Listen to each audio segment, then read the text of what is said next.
to a small area of about 710 square kilometers. We are a nation of immigrants. Our different communities have to live side by side, so close that sometimes literally you can see the other person from across the window. And the only way that we can live harmoniously is if we exercise tolerance and act responsibly. And over the years, we have come to accept our differences, our different customs and practices. And despite our different backgrounds, I think Singaporeans have by and large been able to build a cleaner and greener city. This was not done overnight. There were two things we had to do after our independence in 1965. The first was to put in place a first world infrastructure. Our first sewerage system was developed in the 1910s, and the system then consisted only of a network of sewers, 3 pumping stations, and a small filter plant to serve the central area of Singapore. It was in the 60s that the government embarked on an intensive sewerage development program, primarily to cater to the increasing population, with proper sanitation and high standards of public hygiene to prevent the spread of infectious diseases. Today, 100% of our population is served by modern sanitation, with toilet facilities easily accessible in most public places. So Singaporeans are very fortunate in that regard. The second thing we had to do was to instill good social habits amongst our population. And in a way, this has also made Singapore famous for the many campaigns that we ran in the 70s. Some of you may remember those campaigns. It was indeed common in the past to see people spitting along the sidewalks and littering at will. During this period, the government embarked on several campaigns to promote good hygiene, and Singaporeans were reminded almost night and day not to spit or litter, as well as to flush the public toilets after use. Today, these campaigns are less in your face, but nonetheless, the efforts at public education continue. All these efforts cannot be allowed to go to waste. Today, Singapore faces growing competition from other global cities that are seeking to position themselves as a clean and green city.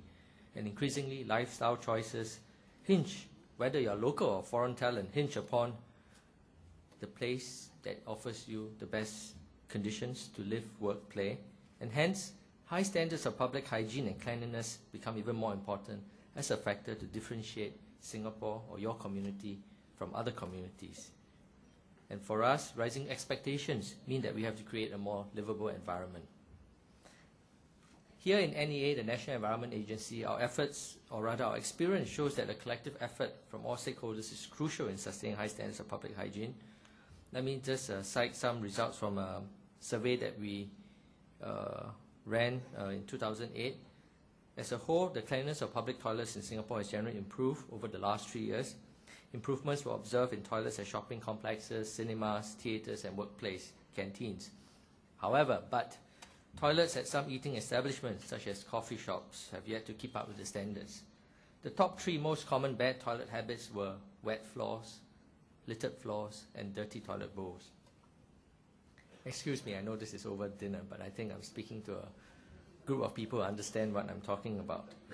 On the positive side, the same survey also found that about 70% of the owners of eating establishments have taken their own initiatives to upgrade their toilet facilities over the last 3 to 4 years. And this was following the government's effort to provide assistance to upgrade the toilets of coffee shops operating in housing board estates between 2002 and 2004. What was significant were the improvements that were made into toilet designs during this period, and actually this does play a big part in terms of how people make use of toilets, such as installing better lightings, making the place look a bit brighter, cleaner, separating the wet and dry areas by locating the hand washing basin further from the toilets, and installing vanity tops to provide a bigger surface areas for users to place their belongings, and incorporating an apron at the edge of the wash basin and vanity top to prevent water from spilling onto the floor. Similar improvements were also made when we upgraded our hawker centres in Singapore. For those of you who are not familiar with the hawker centres, it is the food centres that you see, very common in Singapore. It's ubiquitous, and it's a place where many Singaporeans eat out, not only with their friends but also with their families. So it's actually a place where a lot of bonding takes place. So to ensure high standards of public hygiene, we also, that's the NEA, conduct random checks at eating premises and take premise owners to task for dirty toilets. We rely as much on our own inspections as public feedback, and more frequent inspections are conducted at premises where these facilities are heavily used. And this year alone, some 460 premise owners have been ticketed for not maintaining high standards of public toilets.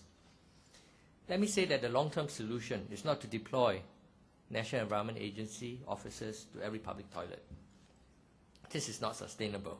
We need the cooperation of all stakeholders, not just the coffee shop owners, the operators, cleaning companies, but every member of the public to play their part in keeping the toilet clean and dry after its use.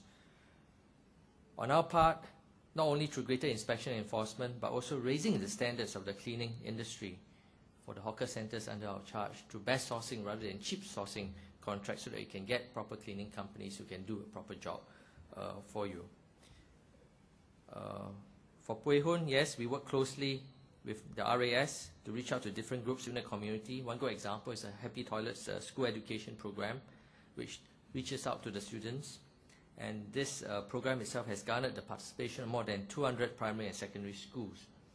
And besides that, we also work with our extensive and well-established network of grassroots organizations. We have something like 80 over citizens consultative communities and 5 community development councils.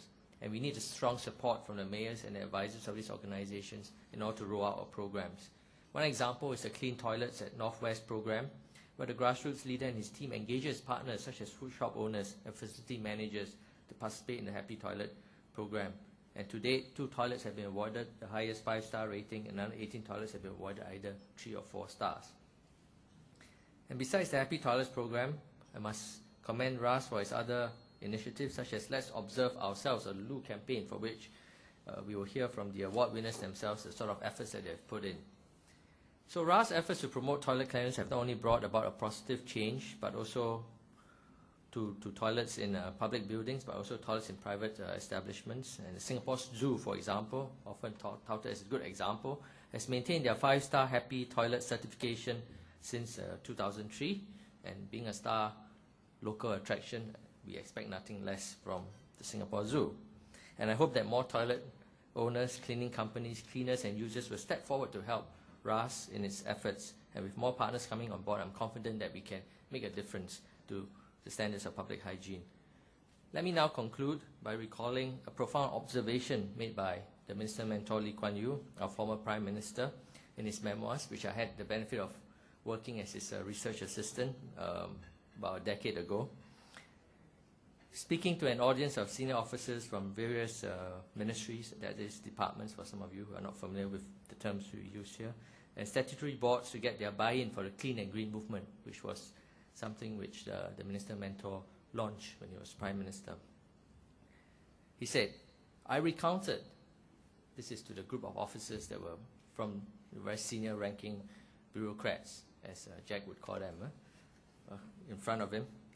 He recounted to these officers how, or rather I should maybe express in his words, I recounted to these officers how I had visited almost 50 countries and stayed in nearly as many official guest houses.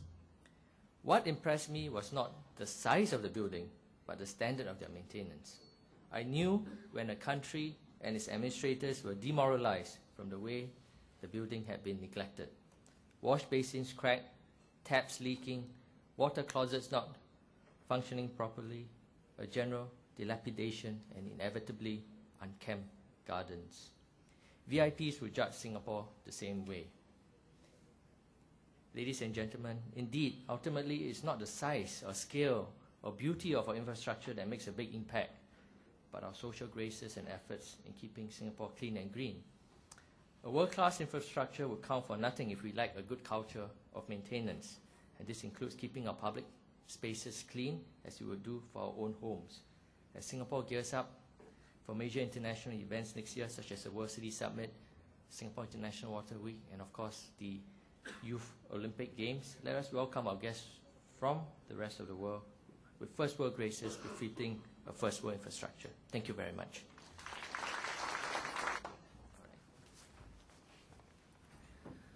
And we would like to thank Mr. Tan and invite him to stay on stage while we come to the awards presentation proper. First up, let me just tell you, we have 15 awards to give out